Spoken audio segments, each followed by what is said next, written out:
Hi, my name is Rich Summer. I play Harry Crane. My name is Matt Long. I play Joey Baird. And I am Chris Stanley, and I play Henry Francis. And now we're here. Hey, look. Guest starring here at the front, man. That's cool. Here we see Don's descent into the abyss. It's so cheesy, but I still get so excited just hearing that music. Oh, I love the music. Yeah, it's music is incredible. fantastic. Phil. This is a very, and it starts right here, but it's a very pretty episode because you have basically two DPs on set the whole time with Chris Manley, our usual DP, and Phil Abraham, who of course was our DP for the first 4 episodes of the show, and then now is directing. And I'm sure they must at some point butt heads, but the final product is always stunning when those guys are in the room together. Never written more than 250 words. Not even in high school. I love this. The thing I loved about this episode was being inside Draper's head. I love this voiceover. Some people either really liked it or didn't. I really loved it. It's really the first time in a long time that you see how he's like, for the first time, really self-reflective and introspective, and you sort of get an idea of what he's trying to really break out and wake up, make some changes in his life. I really like that. You okay, sir? Yeah, it's rare to actually get to know literally what is inside Don Draper's head. Yeah, he's such a cagey guy, you know. You want to... I really enjoy this character the most when he's being humbled, when he's learning the lessons of humility. And this is an episode where, you get to see some of that. It's kind of fun. Now, I can't remember, was that the first, is this the first time there's been voiceover like that? Yeah, Yeah. I mean, it's That's the only time we've ever, I think, Yeah. used it as a device, and I think it makes it that much more powerful, having it be the only time. And this episode, of course, speaking of Don Draper being humbled, comes on the heels of The Suitcase, which is where we see him at the, I think, darkest point we've ever seen him. And No, they were fantastic too, him and Lizzie. oh my gosh, That was- it's a Yeah. great. It's my favorite episode. I of the think show. so. I think so too. I smelled it. And I thought I smelled corn, which is impossible. There it was again. Perfume.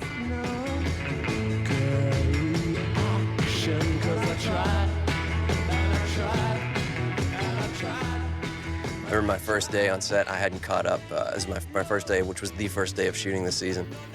And I had 2 little lines. And you were there. It was the scene that you got back with all the sunburn on. Right. Back from LA. And my wife and I hadn't caught up to the. We weren't current yet. We were still watching the season 3 on DVD. And I was so lost because I had no idea that you guys had left the old offices. Whole new building. I had no idea what. No, I thought there was another floor that I was missing. I was so nervous that day. I like I'd never done it before. Maybe lift it up and There we go. Jay Ferguson there. The boys, being boys. Oh, good times, man. He's right. I feel like Margaret Mead. You know what, Harry? I think this is a show. Okay, we're gonna do it. Harry, get out of the way.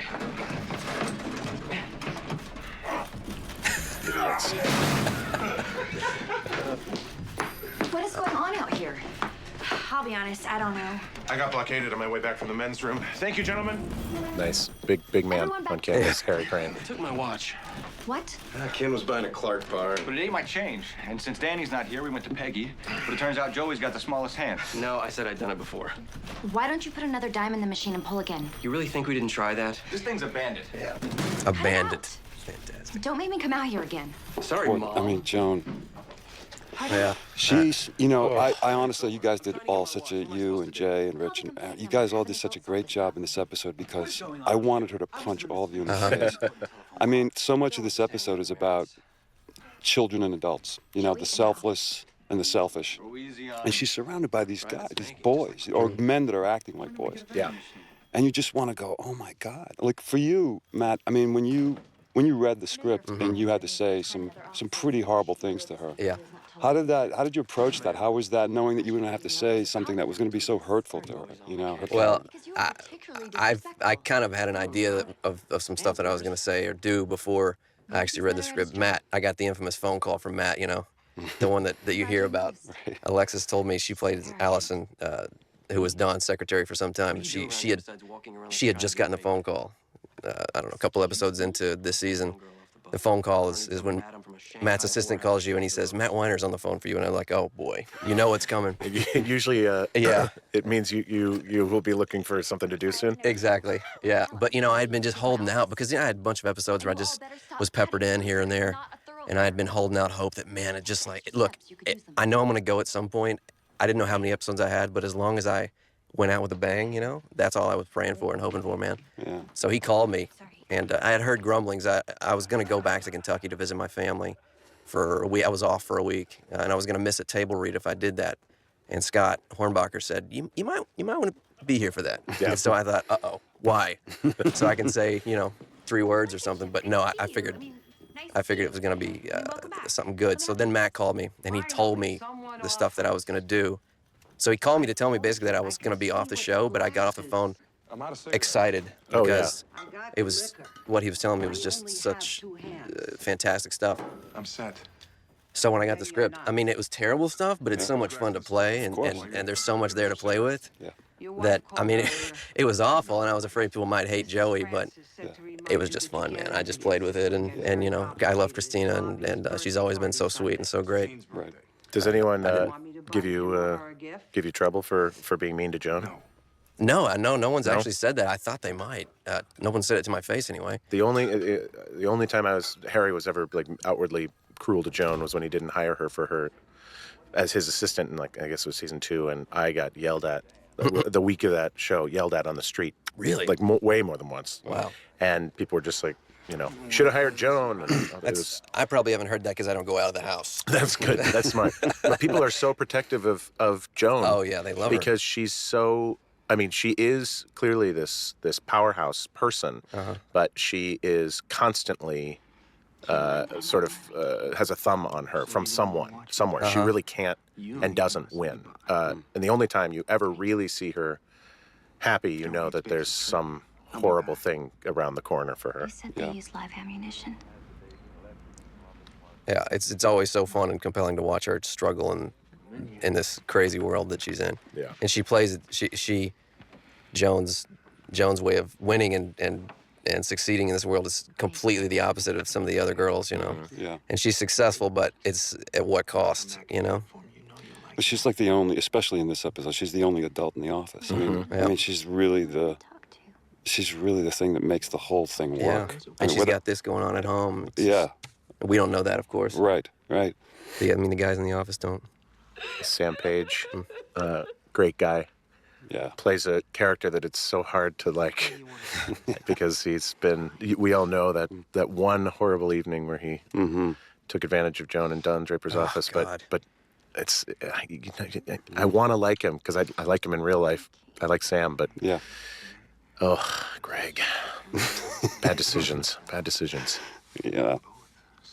Yeah, that was a really disturbing episode when that happened. Yeah, it was. Was that last year, season 3? I think it was season 2. 2, I think. Oh my God. Yeah. While United States paratroopers here waited for their first full-scale clash with the Viet Cong. If engaged, the airborne unit would be the first American forces sent into direct combat against communist forces since the Korean War of 1950 through... More and more every day about Vietnam. United States intelligence reports indicate... Hope it's not another Korea. 4 Viet Cong regiments in the... I sound like a little girl writing down what happened today. Bill Glavin, NBC News, Saigon. Sunday is Jean's birthday party. I know I can't go. I keep thinking about him. He was conceived in a moment of desperation and born into a mess.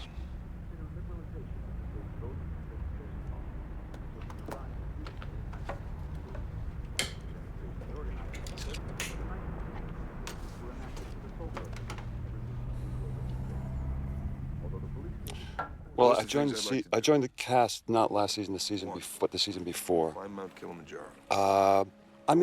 What it was like. It was great. For me, the show is so much. The writing is the star of the show for me. And when I came onto the show, I really wanted to own up to and do a great job because all the actors are so fantastic. I had been a fan of the show for 2 seasons before I became a cast member, and I just wanted to do a great job. And it was a little bit of catch up in the beginning because everyone was very, very set and settled in their characters. And so it was a little bit of, hit the road running. But, I just enjoyed it. I enjoyed every minute of it. I enjoyed the character. I love Henry, and I love that. I love his storyline. I love what he's trying to do. How much did you know about him before you started working? Nothing. Nothing. Right. Me too. As far as I knew, he was going to meet Betty at a party, and they were going to have a little moment.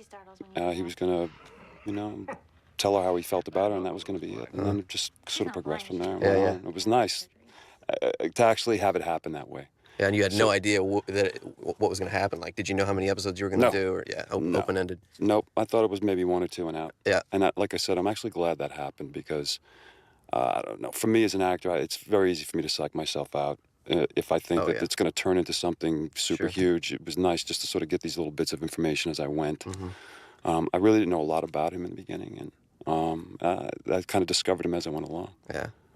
Being such a critically acclaimed show, and you show up, and like you said, they're already going at full steam, and you're the new guy, and there's already that pressure. You don't want to put it on, put even more on top of it. But I found, I'm sure you did too, that they're all so down to earth and accessible. Oh, sure.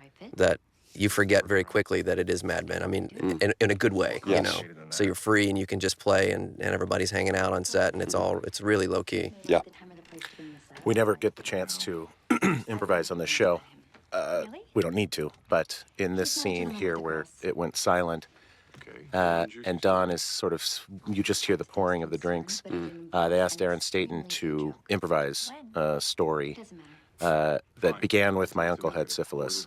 And so when it's silent there, Aaron had to make some things up on the spot. And you guys out there aren't lucky enough to get to see the gag reels. They're kept in the family, but getting to hear the audio of Aaron Staton telling any story that begins with my uncle had syphilis is one of the great pleasures that we've ever had. Look at this orange peeling. There's that Buddy Ebsen picture, by the way, in the corner there. They had to pay a lot of money to get the rights to put that in there, but they wanted to show how important Harry was in Los Angeles, and that he knew Buddy Ebsen, and Matt Weiner, our boss, knew that showing that he knew Buddy Ebsen might go a long way in that direction. Maybe not the big screen, but the small I screen. am a huge Harry Crane fan. Uh-huh. He's such a likable guy. Oh, yeah. And it's really fun to watch him sort of grapple with this newfound authority and power. And even in his most sort of kind of cheesy here, you'll like him because you understand that he's really he's like he's trying to sort of figure it out, you know. And you did a great job with this, Rich. It's really great, Oh, he makes it look so easy, and it's so difficult. It is. It really is. What are you doing in there? Every place I've worked, there's always some old fairy who comes on to me, but that's Best the weirdest line thing in the show. I think Matt really liked the scene before that, and this little thing here, my comment about you. Yeah. I think he really likes Harry. And Oh, I likes think he your does character. too. She's important around here. Now that eating the orange and smoking the cigarette, if I'm not mistaken, is based on a story that Joel Murray, who plays Freddie Rumsen on our show, tells Fine, about don't listen to me. some member of his extended family who used to My mother was a eat and smoke at the same time. Everything. Ashes just falling into the food, and it was. You don't get to see it there, but when I was reaching out and shaking Matt's hand, it was always covered in orange juice and ashes. This sort of gray streaked, Smelled good. sticky horror show on my hands that I had to sort of foist upon him. It smelled fantastic, and there was orange juice everywhere, and it really overpowered the smell of the herbal cigarettes. It's true. It's rare to be able to do that. His face sort of took on the orange glow of that orange too. Oh, yeah. Didn't it really? Oh, yeah. From the tan from being back from LA, was that it? Oh yeah, that's what it was. His wounds at this time were healed. I mean, the first episode, your face was a mess, man. I was glad they let that calm down a little Heal bit. up. Oops. Oh, this scene is Look at that guy. No. Betty's no stranger to public service. So what show did you see? Why don't we get a drink at the bar? I really dig Henry Francis, and I think some people sort of automatically don't because he's not Don Draper, and you see what Betty's like. But I also think I mean, maybe I'm wrong, but I know he fights fair. You know, when they have a fight, and later in this episode, they have a big row. Yeah. And he fights fair. Everything he says is fact. It's not, and he doesn't really get. I mean, his feelings are maybe hurt or he's emotional a little bit, but he doesn't. It's not like he's calling her a dumb bitch. I mean, he's really citing facts. He's saying you were acting like a child. You know. He doesn't let his emotions run wild and say things, hurtful Right, things that exactly. don't need to be said. Even though Betty does that quite a lot.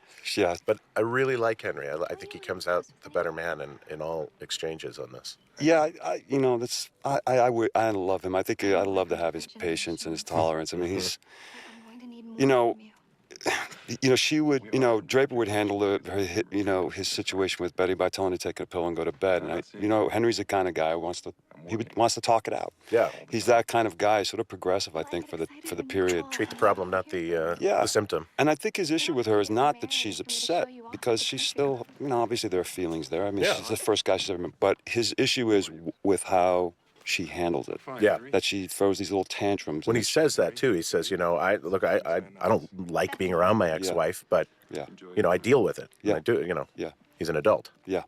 Like you said, this is adults and children. Yeah, that's kind of the running theme, I think. My goodness, what was that? Well, that was actually my ex-wife and her husband. Anna Camp, I And love Slav this. was about to have the worst dinner of his life. I love that line. Yeah. Her? Fantastic. I love how shocked she. Wait, Anna? that lady who looks almost exactly like I do. Yeah. I thought Anna was fantastic in she everything was. she did. She did. That first scene in her, I think it was the first episode of the season, or no, second or third episode actually that she was in. She was amazing in it. The first time, their first date. Securing the governor's endorsement for Congressman Lindsay. That's no small feat, I'm sure. Well, Rocky only hates him because he's handsome. Well, not to worry. Lindsay just wants to be mayor. This guy was great. He was sort of properly political. Yeah, he was great. And he was really under the gun here. We were running out of time. It was the end of the day, a 14-hour day. And he had this little speech here. And he was really under the gun. He really held it together really well. It would be built if He's really it were professional. going to be built Yeah, it's a nice performance. around you. And yes, he doesn't want Rocky to have you either. There you go. Drink it up. Mm-hmm. Yep. Drown it. Elizabeth, you know what you want? Honey, this part is almost over. I'm sorry, you'll have to excuse me. And Henry's trying to include her. He wants her to be a part of, he values her, I think. And he wants her to be a part of it, but her head is just in a completely different place, obviously. Dawn still has so much power over her. Yes, I'm fine. Betty's a rough character. I mean, I just mean, I don't mean character like acting character. I mean, she's just the person of Betty Draper or Betty Francis is. So, I mean, I think she's the most misunderstood character on the show. Oh, absolutely. I mean, she's, and January does a fantastic job here with the complexities. Because one minute she can do something that's just so kind of really horrible. And then, there's this other side of her that's really, that will open up and can be very available and giving, I can't believe you made me sit there and look at them. Nobody said you had to look at them. You need a drink? Or what are you, a wino? You need a drink? That is not something you're allowed to say.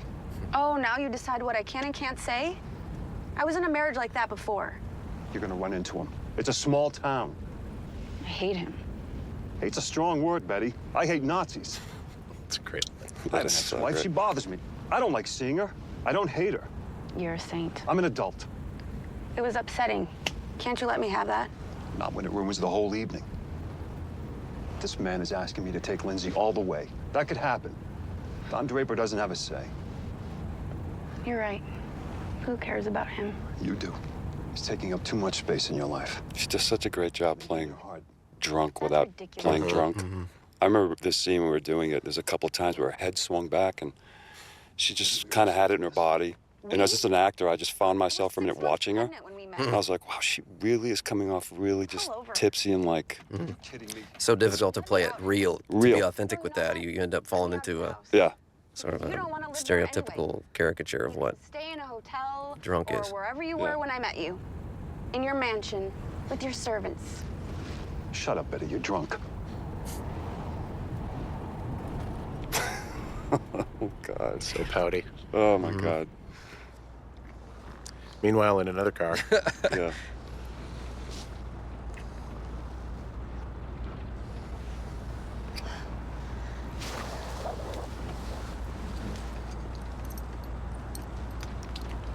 What are you doing? Making you comfortable.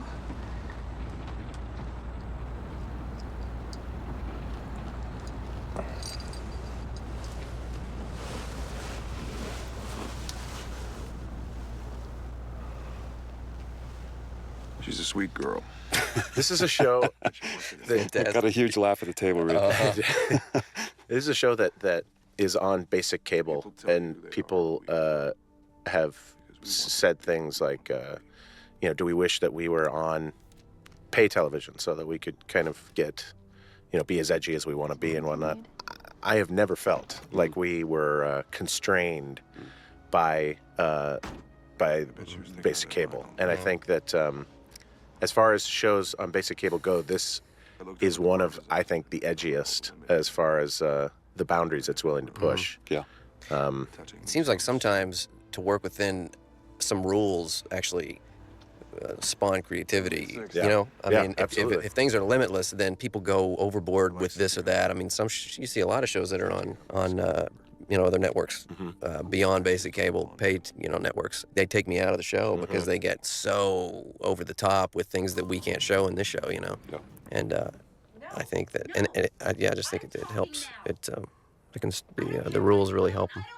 Cara Buono, not the only time her character is going to get dumped over the phone. Right, that's right. On my floor, and I don't want you complaining that I don't cook, because I don't cook. I mean, I don't know if she's getting dumped here. I should say, this is not the last time she'll break up with someone over the phone. I liked about this was that you always see Cara, and she plays that role so well, and she's always in some control. It's the first time you see that character, like, pissed and It's out one- of control. One of It's the great. only times, Are yeah. you going to say goodbye? I thought you could use this sleep. I'm sorry, Henry. Come over here.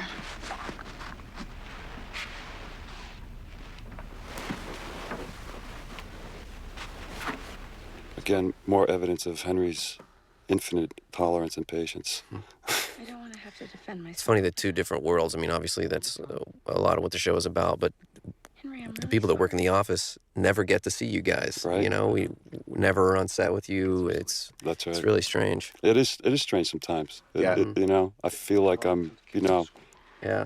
sort of a little bit apart from so much of the show is about Oh, yeah. Sterling Cooper, Draper Price, and all you guys, and it's very rare. In 4 seasons, I think I've had 3 scenes with January. And I think, Chris, you and I have only been on set together maybe twice. Your first day at Derby Day. That's right. And then maybe, I don't know, maybe that's it. There may not have been another one that we were. Well, now here, maybe Henry's not completely unemotional. No, he's having he's actually having a human moment here. I mean, he's it's his way of he wants Don's stuff out of the house. I mean, he really, and it's his way of kind of trying to figure out a way to do this and not ruffle feathers. It'd be really easy to just go to Don and say, Don, get your stuff out. You know. But Don still owns the house. Though. Don still owns the house. It's difficult. And it is. But we learn here too as well that Henry is actually paying rent. Right. A lot of people didn't think that was happening. Right. It was a good clarification. Yeah. And I think he's really putting Betty and the kids before anybody else. Otherwise, I think he'd really say, listen, we have to get out of this house. But he's willing to defer to her on a lot, maybe probably too much. This is one of the only times I ever pitched anything to Matt Weiner was when I read the script and I saw they were coming up with new names for Mountain Dew drinks. I mentioned that my friend Brett McDermott and I in college had made the Mountain Buoy, which was Mountain Dew and Drambuie. Not a drink I recommend for anyone unless they're writing a screenplay, and even then it clearly wasn't good enough. We shot that scene. I actually, all of my scenes in this episode were shot in 2 consecutive days. So it was like every scene of the day I was working.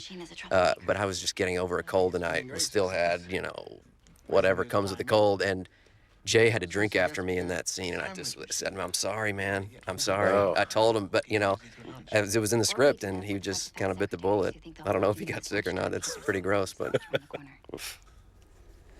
Joan exercising her ways of dealing with things a lot more subtly than Peggy ends up dealing with things. It's an unholy alliance. I know exactly what they're doing in there. Jones on the desk, boobs on the This is an interesting Brains behind thing. her, probably has a bullet down I walked into the writer's room, which I rarely do at Mad Men, and I saw, as I was in there, a drawing on the wall. And it ended up being this drawing that Joey's drawing right now. But it was early in the season that I walked in. you mean I drew that in real life? Yes, no, I understand. It was an approximation. It was to be drawn by Joey. And I saw the picture, and it was, again, early in the season, so I had no idea of what was to come. And I walked out, and my phone rang about 15 minutes after I left, and it was Matt Weiner saying, listen, I know you saw that drawing. I need to make sure you understand that's a story drawing. That is not about our cast. That's not, I think he was nervous that maybe I was going to infer that there was something unprofessional happening in the writer's room. And I said, I barely even registered with me, so I was, it was all okay. Yeah. What can I do for you? I bought a boat, and I'd like to put it Again, in the garage, using but the I don't have excuse clearance. as the boat to No. get the ghost of Don Draper out of the house. And it's his way of being non-confrontational. And No, that's okay. I should probably. although it doesn't go over too well when he implies that he doesn't want him there for Jean's birthday. Right. Again, that's Henry's way of when Betty and Don get together, it's very volatile. I see. And he's trying to avoid that. He's trying to avoid this confrontation, this headbutting that they constantly get into. He's a politician. He is. I mean, that really is it. I mean, he's a guy who kind of, is trying to find peaceful solutions to different things. Say If it things takes- without saying them. And Yeah. Can I get some coffee? Yeah. If it takes a little bit of kindly manipulation, he's willing to do it, I think. Mm-hmm. I just lost 30 cents in the machine. Stupid vending machine. Well, Here's I wanted here's a pack of Lifesavers, the adult so I put it in a again bowl and dealing with another into my purse. child, Now I have this quarter, another and I problem. lost a quarter too. Was the exact So change funny. light on? I started with exact change. Oh, Peggy, it's a nickel. I'm not calling that number. No one ever answers. I believe you. Here it comes. Fine, then give me some Lifesavers. Whoops.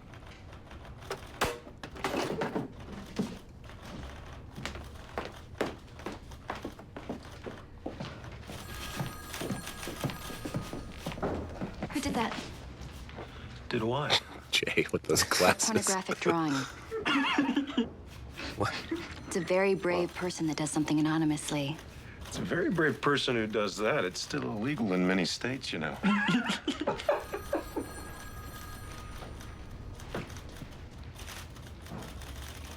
I can't wait until next year when all of you are in Vietnam.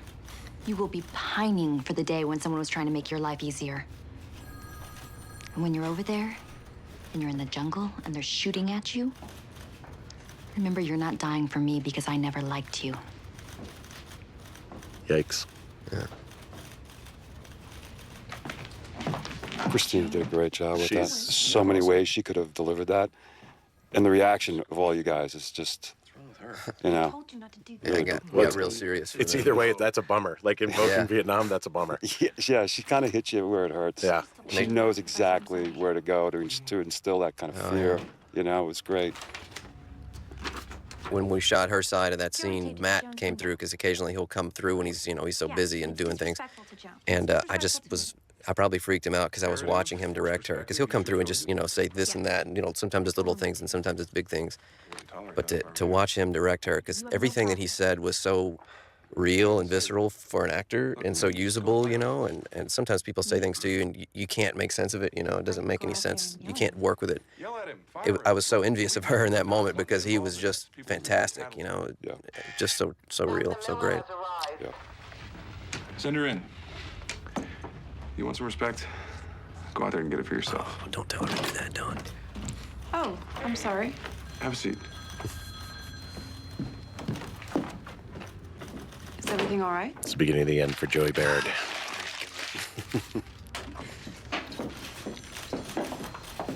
Joey, can I speak to you for a minute? You want one? No. Uh-oh, I know something's wrong. Look. not laughing now, huh? Oh. Tail tucked. I'm sorry, okay? Kind of. Good. Still Now kind go of a prick. apologize. Yeah. What? Then you know I did it. Trying to be all You charming. did do it. Yeah. I told you not to. Come on, it's funny. Really? Would you show it to Lane? He would think it's funny. What if it were Don on his knees? See, this is why I don't like working with women. You have no sense of humor. Whoa. That'll do you a lot of Yeah, good. it's Could silly. never get away with saying that now, boy. Never, right? Well, he doesn't get away with it then either. No, that's right. No. Get your things. We see a little Are dark you side. serious? I am. We'll see what Don has to say about that. Don doesn't even know who you are. Great. Sorry it didn't work out. Hang on, come on. This is crazy. It's just a job, Joey. You'll get another one.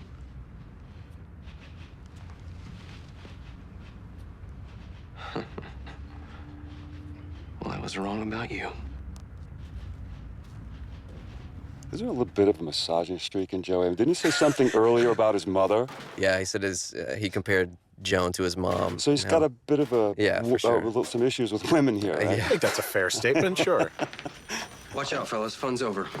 What? That's all, folks. Are you serious? A little bug bit me. Well, I'll give you a call. We'll have a drink. Yeah. Harry business flirting all up and down. Stan? Oh man, there it went right there. That was it. Dew. Well, Power of the Poon. Joey's not dead. These guys may be. There you go. I have a sliver of hope, but I'm not gonna, I'm not kidding myself. Not if he knows more. You know I'm right about auto parts. I used to sell cars. Yes, but we still have to do it. God, this is boring. I think I'm hungry. Do you want to eat? You mean order in? I don't know. You seem kind of dressed up. We could take Fillmore parts with us if you want. Just to clarify, you'd like to have dinner with me? Yes. You asked me out the first time I came in here. Why would it be different for me now? Because I heard you on the phone telling someone to go shit in the ocean. Felt like the timing is right. And I figured maybe then... that was my in. Then maybe we could just go to dinner, because You could ask of that me phone out call to was dinner what I was at some thinking. future That was date, the line I but don't pitched for know, this scene. tacking it on to a work That entire- event after. Yeah, that little line there that I explanation. said. But, again, batted out of the air by Mr. Matthew Weiner. Not normally, but you're in luck. Good. Okay, then. I've got enough to go on here. Okay. Good night. Night.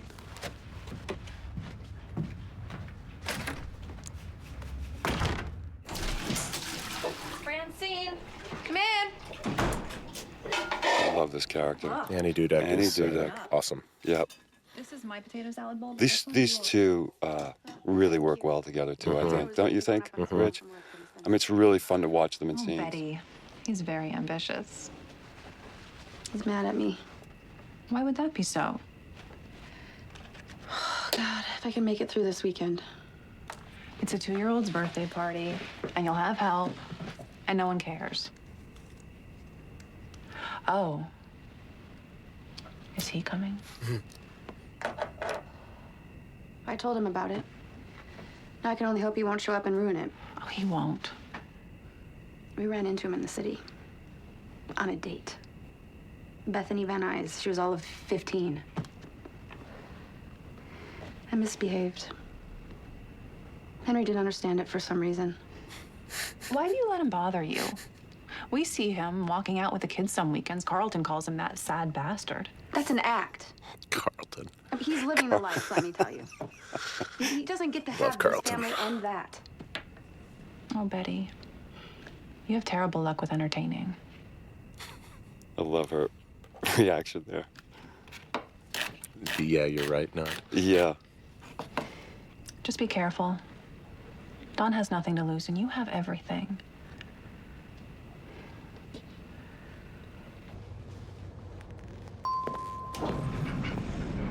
I love that Peggy is, makes sense that Peggy would be kind of excited to let Joan know how she helped her out and is probably expecting a sort of high five and I fired Joey. I did. quite get that. Mm-hmm.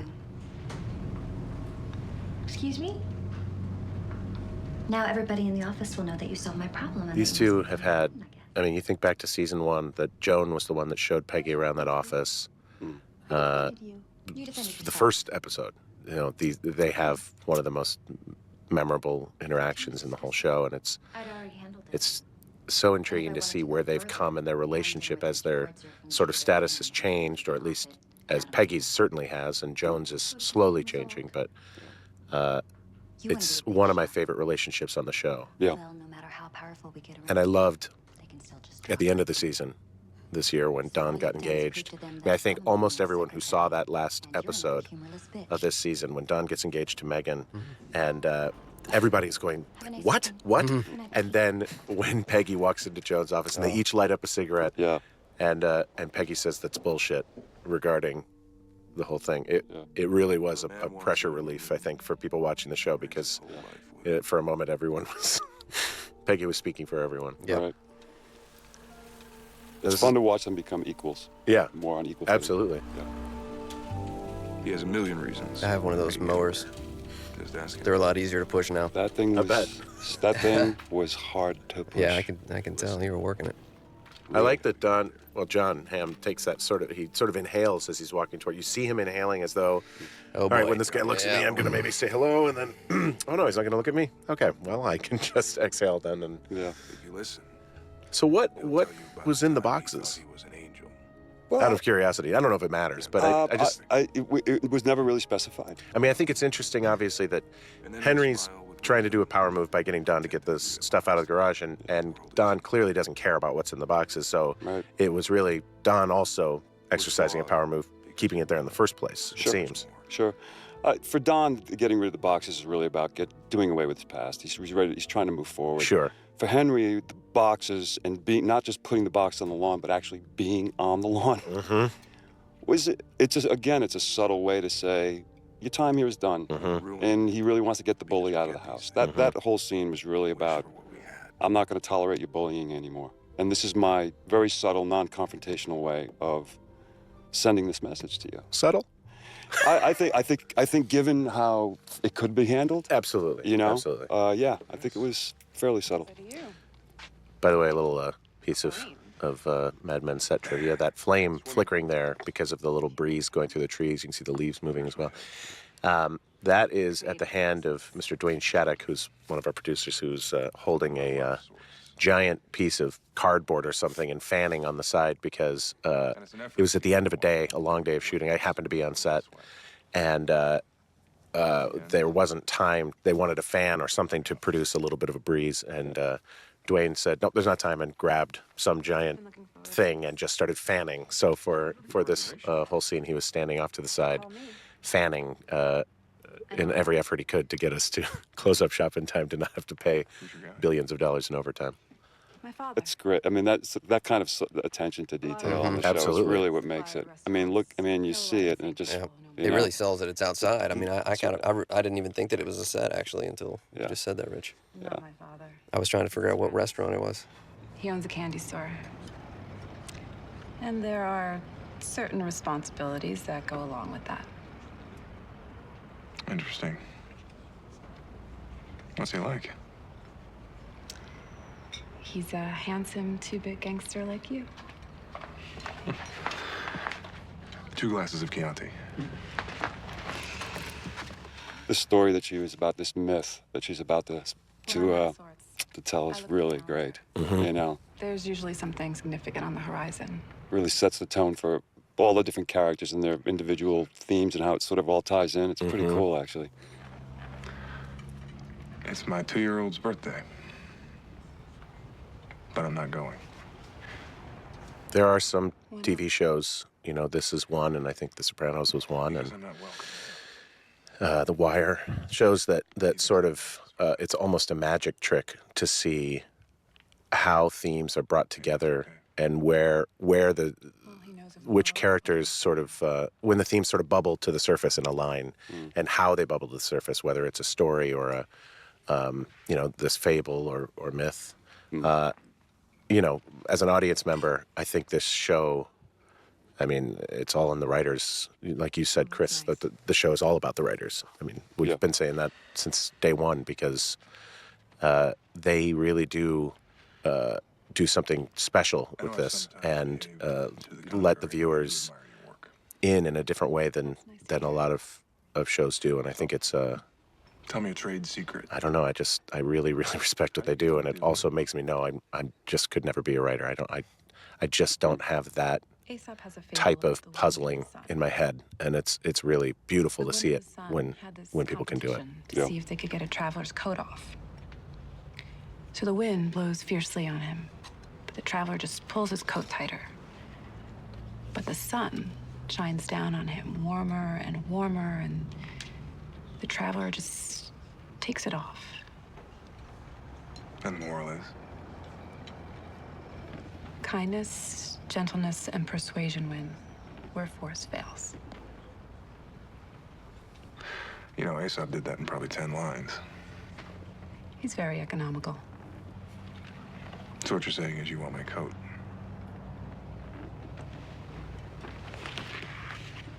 That was exactly what you said.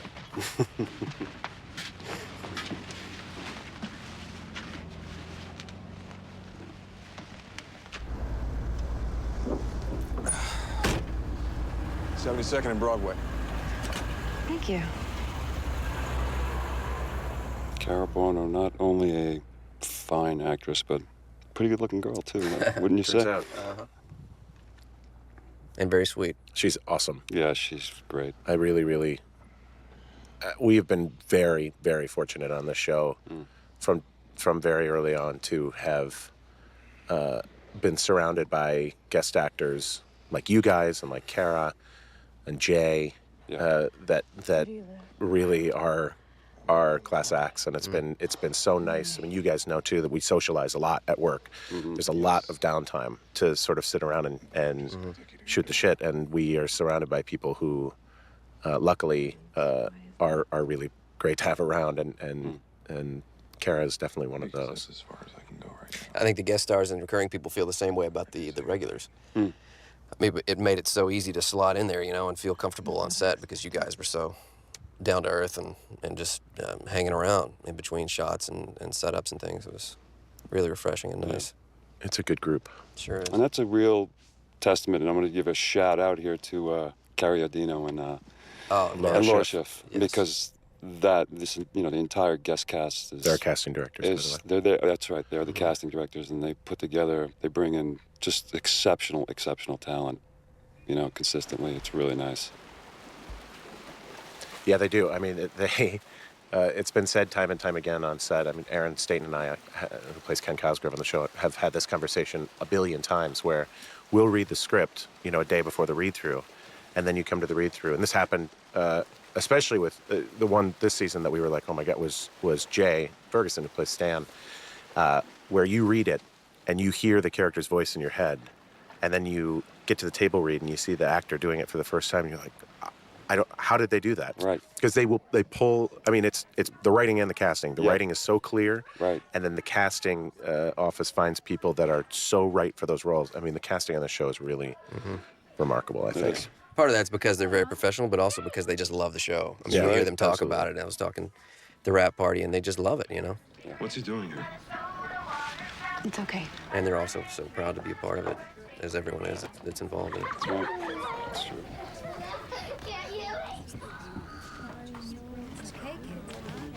Here you go. Say hi to Dad. They won an Emmy, by the way, for casting the show. I was very excited to be well deserved. Screaming for them when they won. I was very We have excited. everything. It's a nice moment. Yeah. Rare one. A rare, peaceful moment in the Francis home, especially with Mr. Draper standing there. But then, and there went, by the way. There went the moment of peace. It's gone now. Her face sort of says it all. I mean, January did such a great job with this, especially in this episode. It just registers the sadness, you know, the loss of love, and that her life is really about to change, and she's trying to come to terms with that. It's really that was a great look at the end there. Yeah, absolutely. Well, we did it. And wow. We really did it. Another season done. And that is The Summer Man. There they are. Thanks for listening, because you have heard something very special today. Oh, man. I'm Rich Summer. I play Harry Crane. Matt Long, I play Joey Baird. Chris Stanley, Henry Francis. See you later.